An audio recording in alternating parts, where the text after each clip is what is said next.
So, somebody sent me a funny Simpsons article recently. It's from the satirical news site, thehardtimes.net, and the headline is, "Tragic. Distant aliens just now receiving radio waves of bad Simpsons episodes." It's a pretty funny headline. The article is from 2019, but it relies on an idea that's been prevalent for decades, that The Simpsons isn't good anymore. It's an idea so obvious that it seems silly to even have to say it. The sky is blue, grass is green, Simpsons has sucked since season 10. This is kindergarten stuff. But a lot of stuff you learned in kindergarten, it's actually not entirely true. Or at the very least, it's a vast oversimplification. Look, I engage in bashing new episodes of The Simpsons all the time. Well, that was pretty painfully lame. That's not great.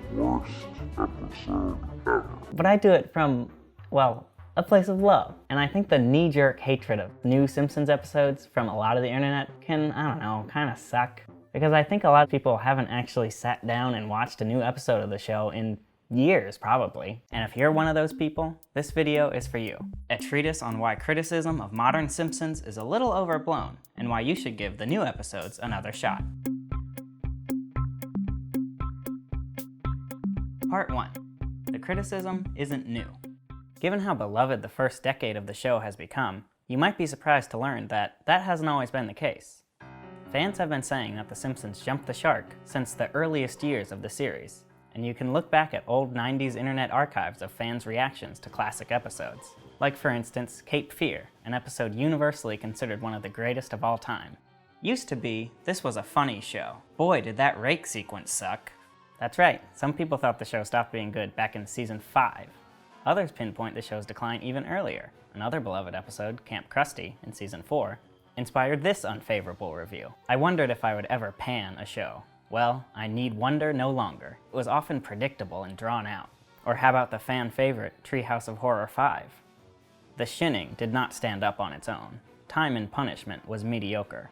Nightmare Cafeteria was an underdeveloped fit of pure tastelessness. Remember, Comic Book Guy's iconic line, "Worst episode ever," was actually meant as a parody of these early fans' criticisms. But despite these reviews claiming the show wasn't good anymore by season 4 or 5, these classic episodes would go on to be some of the most beloved episodes ever.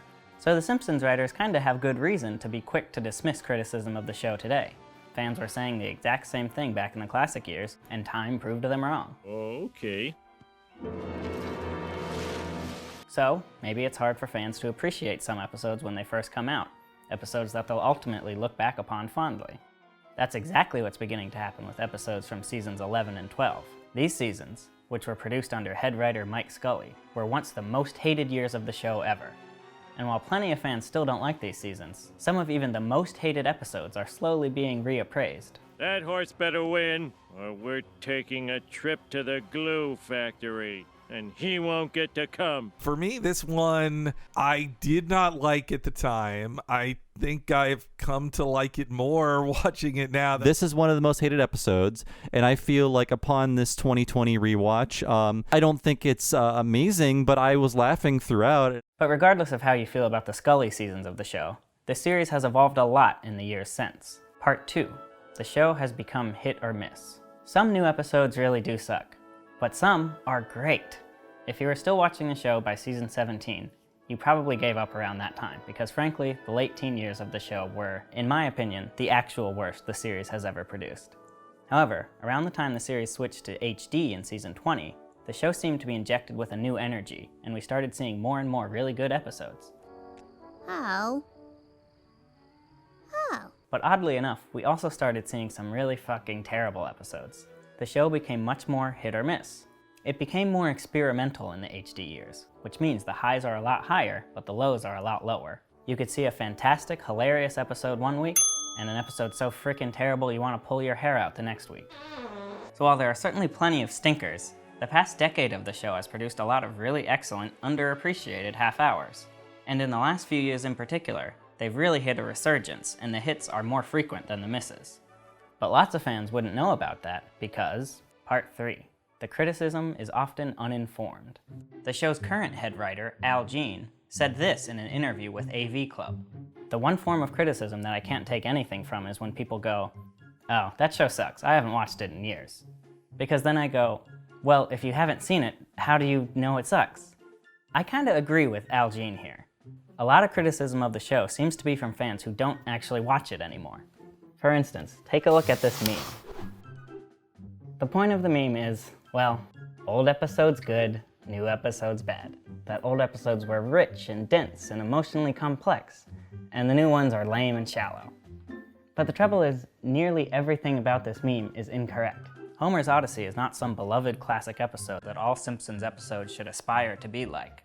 It's the third episode of the show ever, and it's a strange, dark episode that feels very unlike anything else in the series. It's not a bad episode, but a lot of fans don't particularly care for it. This episode, however, which the meme falsely describes as Homer Learns to Floss, is actually a pretty sweet and funny one. It's the season 31 premiere, which aired in 2019, and it's about Homer and Bart bonding after becoming YouTube celebrities. Look at those view numbers fly. I shouldn't say this. No, I'm gonna say it. Okay, I say it a lot. You two are more beloved than Marathon Diarrhea Guy. And to be clear, I have no idea who made this meme or where it came from. I'm not trying to attack this person, but considering how inaccurate it is, I've got to assume folks who make this sort of meme aren't actually keeping up with the show anymore. Which is a shame, because like I mentioned, the show has only gotten better in the most recent seasons. And I think there's a particular reason for that. Part 4, sharing the weight. If there's one big difference between how the show is produced now and how it was produced in the first decade, it's that in the early years of the show, they brought in new head writers every 2 seasons.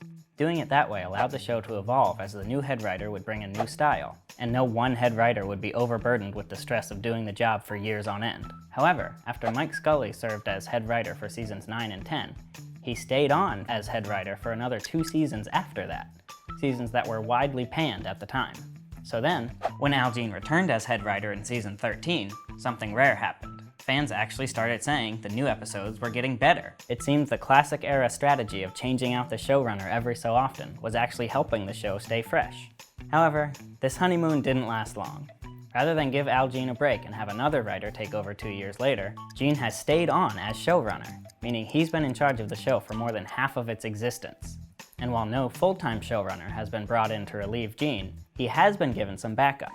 Back in season 23, longtime writer Matt Selman got promoted to, essentially, a backup head writer, meaning he was in charge of shepherding a few episodes per season.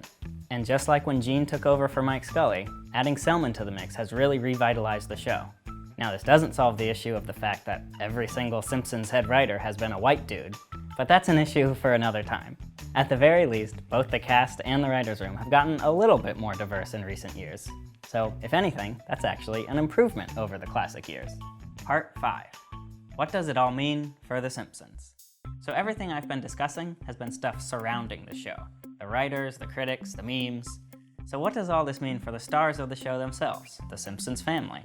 Whether it's the wacky Scully years, the dreaded late teen seasons, or the occasional misfire during the HD era, the biggest and most legitimate criticism of the show tends to be about the characterization of the family. Homer is too much of a jerk-ass, Bart is too much of a sociopath, Lisa is too much of a scold. And that's actually where we have the most good news. In the last few years in particular, characters have really started to feel like themselves again. Homer is a stupid oaf, but he genuinely tries to be a good husband and father again. You win my highest honor, a hearty Homer hug. Bart is neither too much of a mama's boy, nor too much of a lunatic. Lisa is brainy, but still allowed to act like an 8-year-old. A tabby and a calico.